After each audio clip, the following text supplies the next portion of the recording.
I have platinumed many an Assassin's Creed game in my time, and my close favourite due to nostalgia and a love for the pirate theme is Black Flag. For some reason I never played the follow-up game, Assassin's Creed Rogue, and I was pleasantly surprised to find that the games play the same even with all these old naval battle mechanics, so I had a blast earning Assassin's Creed Rogue's Platinum Trophy. Now let's get into what I might as well call Black Flag 1.5. In this game we play as Irishman Shay Cormac, whom starts off as a surprise assassin. We free smugglers and murder redcoats on a small island with a little help from Shay's friend Liam. I looted everything I could and picked up a really early trophy for finding all collectibles in a single location. Just like the other older Assassin's Creed games, I would have to complete semi-hidden mission constraints. I say semi-hidden because it can be hard to track them sometimes if you don't see the UI message. For example, I didn't see that I needed to kill all redcoats here without being seen, but I could revisit sequences at the end, so it wasn't a problem. I freed the smugglers and then commandeered the ship to head out to open waters. Because we are in different waters than Black Flag, there's lots of ice and icebergs floating about the sea. There are a few trophies tied to them, one being for destroying lots of icebergs, so I blew them up whenever I had the chance. Shay and Liam met up with another of our assassin compadres, and the title card hit. I was really enjoying myself so far. This game is definitely a gem if you're a fan of Black Flag. Just like in Black Flag, you come out of the Animus into a first-person perspective in the Abstergo offices. Not the most enjoyable part of the game, but it doesn't last long. I enjoyed some Easter eggs of games like Black Flag and Far Cry, and then headed back into the Animus to get away from this obnoxious woman. Hey, numbskull, don't wander off! Hopping back into Shay's boots earned me a trophy for completing the first of many present-day sections. Back into the real game now, and after playing Black Flag and Assassin's Creed 3, it was really cool seeing an older Adewale and a young Achilles. Another reason I'm so glad I finally played Rogue. I met up with Liam and the rest of Shay's gang and did some training, but I couldn't hang around for long and soon ended up back on the Morrigan, boarding ships and sending redcoats flying overboard in style. I want to break free! I completed my next mission and completed all optional objectives. I was trying my best to complete them all first time, so I had less backtracking to do later. Now I had completed my first main story sequence and was awarded a trophy. I took out a new target in style for an optional objective, and then met Benjamin Franklin himself, helping him out with lightning rods, which almost ended up going south. Shay ended up having to escape the assassins, and my optional objectives were to kill no one and not be hurt. This went badly when I was sniped out of the sky by Zergriz. Mission failed. We'll get him next time. I succeeded the next time, and this led Shay to jump off a cliff and save himself being shot again. But he was shot off the cliff anyway. The way he hits this rock, Jesus. Shay does somehow survive, and we fast forward to an older and more experienced Shay, finishing sequence 2 and awarding me a trophy. It was time to go back to the office shenanigans and repair computers via different puzzle minigames. I would need to repair all computers for a trophy later on. Then I got back into the Animus as fast as I could to get back to the game and earn another easy trophy. Jumping back in time again, but after Shay hit that rock, we find that he was saved by an old couple and had been nursed back to health from having one foot in the grave. His saviours were confronted in their own home by strangers, and Shay made his way downstairs after hearing the commotion. Now what are you going on about? Stay out of this, you fool! Well, I was going to, but now you've made things personal. I could then finally get back to some action and beat the crap out of the intruders in style. Shay was then rewarded for his actions and was gifted his iconic outfit. Finally, the game was truly beginning and Shay could start his new life. I chased down one of the gang members that had tried to kill me, and then did a few more typical Assassin's Creed things. Then I experienced one of the unique enemies in the game, the Stalkers. They creep up on you with murderous intent. There are trophies for killing them, and this one got a blade to the face for messing with Shay. They could also attack from the rooftops. I had to counter so many of their attacks during my playthrough, but it was really fun and sometimes hilarious. I retrieved my ship, so I could now head back to the open seas if I wanted, but first I picked up an interesting new weapon, a grenade launcher, and this could also be used to put enemies to sleep or enrage them, just like with the darts. There's trophies for this too. I had a lot of fun causing chaos with my new toy, and Shay then formed a new group of allies, resulting in the end of sequence 3 and another trophy. Next, I found myself chasing someone through a forest, with the optional objective to not take damage, which I failed almost immediately because of this surprise attack. It's okay, we can just reload the checkpoint. After that mission, I was shown where the native armor was kept. I needed to complete puzzles at native pillars scattered around the map to unlock the armor and a trophy. Then I continued with the main story and had to take out one of Shay's old friends, Kesagawase, in style, using a puckle gun. That was another main target down, but it was an eye for an eye as we lost one of our own. Shay was then inducted into the Templars officially by none other than Haytham Kenway. That was sequence 4 completed with another trophy to boot, also grabbing the trophy right afterwards for getting past the real world stuff.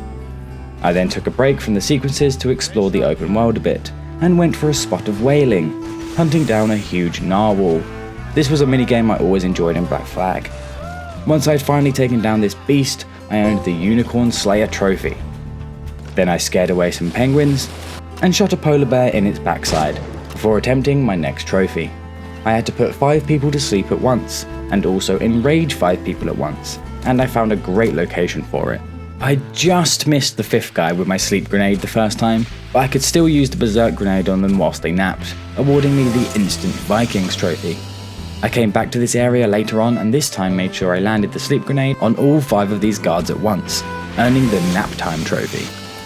Probably the most tedious thing you need to do for this platinum is completing almost all of the challenges to unlock the cheats, which are needed for trophies later on. I was busy hanging up guards from trees just like in Assassin's Creed 3 when I completed a challenge for doing so, earning me a trophy for completing half of the 70 challenges. I carried on with the main story and had an objective that no Black Flag fan wants to see. I had to kill Adewale. I just cheesed it and blew him to pieces with firearms, and that was the sad demise of Adewale that I had unintentionally avoided over all these years. This act of treason then earned me the trophy for sequence 5, 1 legend dies and 1 is born. I took a break from the story again to wipe my tears and completed a load of open world activities, killing this gang member by accident in hilarious fashion. Then I decided to go for a trophy involving outposts. I had to clear the area without being detected. The easiest method for this was to use the berserker darts to your advantage, because not only do they all kill each other, the enemy affected by the dart also dies at the end of the effect. Once the area was cleared, I just had to leave for the trophy to pop. Next, I experienced a typical frustrating game-breaking bug from Ubisoft, as I dived into water and couldn't resurface until Shay met his cold, watery demise. I then set sail again to grab an easy trophy that I could have earned much earlier on. I had to simply sail through and smash sheets of ice to pieces, earning me the Icebreaker trophy. Usually, we're the ones boarding enemy ships and taking their loot, but in rare cases the enemy boards your ship instead. Once you defeat them all and show them who's boss, a trophy pops for defending yourself against a reverse boarding. Then I went back to destroying more ice, this time in the form of icebergs. For destroying 100 of them, you'll earn the Smashing trophy. I was starting to make a habit of cheesing the important kills, heading up to the crow's nest here and shooting my target once again. I mean, Shay is a Templar, not an assassin, so I don't feel too bad. Moving on with the main story, Shay and Haytham were after our old buddy Liam, but Haytham lost his footing and ended up in the icy waters.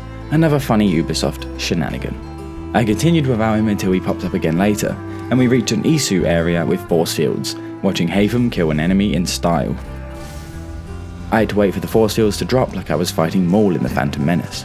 After this section I could finally hunt down Liam. I just had to avoid being shot by him for an optional objective. I managed this easily and witnessed Liam's savage death as we fell onto the ice. Shay then claimed his soul, and that's another win for the Templars. Haytham and Shay sailed away, and that earned me the trophy for sequence 6.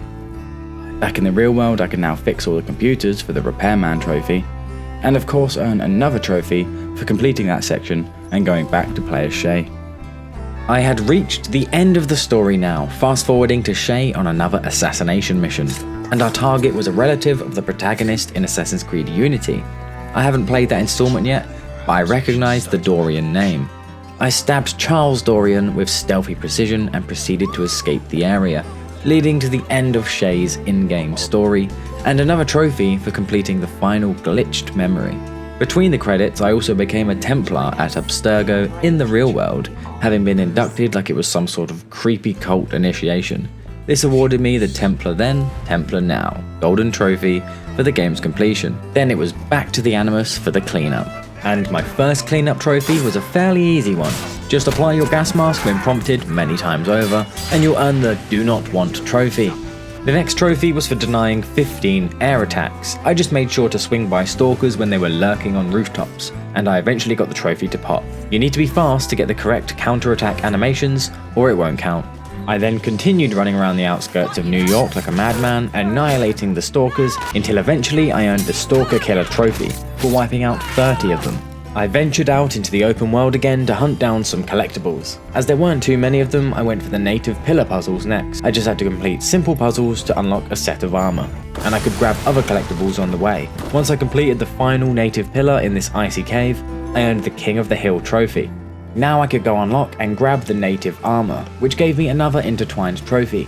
That's 2 for 1 trophies, and a powerful bit of gear in hand. My next goal was to destroy and take over all of the forts. I had already taken most of them during the story. This final fort was a breeze. I conquered the fort and raised their colours to earn the For the Empire trophy. A similar goal but on a smaller scale were the settlements. I decided to complete all of those next by clearing out the enemy and taking their precious loot. A simple task, especially this late in the game. Capturing the last settlement popped the trophy. I'll take that. Back on my ship, I had been completing naval missions throughout my playthrough, and after a certain amount of time, I had finally completed 17 naval story missions. This is easy, but it just takes a bit of time, as long as you remember to keep going back to the Morrigan. Another easy trophy up next, simply for exploring the world. Once I had set foot on every island in the game, I received the Cartographer trophy. This is basically unmissable if you're going for 100%. I then went for 2 trophies that were similar to each other, one for capturing all of the gang headquarters, and another for looting a bunch of enemy supply camps. These can be done really fast if you simply avoid all of the enemies and loot the chest. Sneaky sneaky. At this late stage of the Platinum journey, I had a ton of money, mainly from the naval missions, so I invested smart and renovated every possible building for the Property Tycoon trophy. Then I searched high and low for all of the Animus fragments. There are a whopping 200 of these to collect, but thankfully their locations are shown to you on the map. It just takes a little while to grab them all. From island hopping back to being city folk, I decided to complete all of the assassin interception side activities next. These were fun to complete, just protect a target and slay all of the assassins before they can reach them. This final interception also awarded me with a new outfit, as well as my trophy of course. My next goal was to complete many treasure hunts to find keys that unlock a set of old Templar armor. Once I had done them all, the armor was mine, along with a trophy for my effort. I equipped my new outfit and set sail again, sinking and boarding enemy vessels to pillage the required materials to fully upgrade my ship, the Morrigan. These trophies or achievements always take a while to grind the resources or cash needed, but it's easy enough. And now I had a decked out ship, which meant I could now face legendary ships. Just like in Black Flag, there are 4 legendary ships to take on, 1 in each corner of the map. The final fight took me a few attempts and a bit of luck, but eventually after a slight struggle, a glorious gold trophy was mine. On the open seas, there are random events that can spawn. One of these events are ships that have British prisoners of war on them, tied up in the cargo hold. If you board loads of these ships and rescue the prisoners, you will eventually reach the whopping 300 prisoners of war rescued for a bronze trophy. The next trophy I went for was for completing 100% synchronization, by completing the side objectives in story missions. The last one I had to do was to defeat Le Chasseur without taking any damage. This took me a fair few retries due to awkward positioning, lots of bullshit, and the fact that he can perform unstoppable counterattacks. But then I realised I had some serious firepower on hand now, and shot him in the face. I completely annihilated him, leaving him in a cloud of smoke, and finally got my trophy for achieving full synchronization. To wrap up this platinum, I had to now unlock all of the cheats by completing the Abstergo challenges. Then I had to perform specific tasks with said cheats activated. I started off by killing 30 guards with endurance activated, which meant I couldn't heal. I went on a rampage around town, and this eventually gave me the Killing Machine trophy. Whilst on my way to complete the next cheat related challenge, I also looted 20 ship convoys, another of the random events. So this took a while because they don't always spawn. Then whilst already in my ship, I activated the endurance cheat again and took down 10 ships without dying to earn the I Endure trophy, followed by the Hunt the Hunted trophy by activating the Hunted cheat, which causes bounty hunters to constantly chase you down. Once I destroyed 10 of them, the trophy was mine. Now I had just one trophy left, but I needed to complete some more challenges to unlock the Veterans cheat first. Once I had done it and activated the cheat, I then had to take over 10 large supply camps. No problem. The cheat made all enemies spawn as elite enemies, but I could sometimes just sneak into the camps to avoid them all entirely, which sped up this process. I finally took over my 10th camp by looting the chest, and the trophy popped, which also meant that glorious platinum trophy was mine. Honestly, a great and underrated Assassin's Creed game that I would absolutely recommend if you like Black Flag. Thank you so much for watching, and much love to our NC Collective for your continued support. See you in the next one.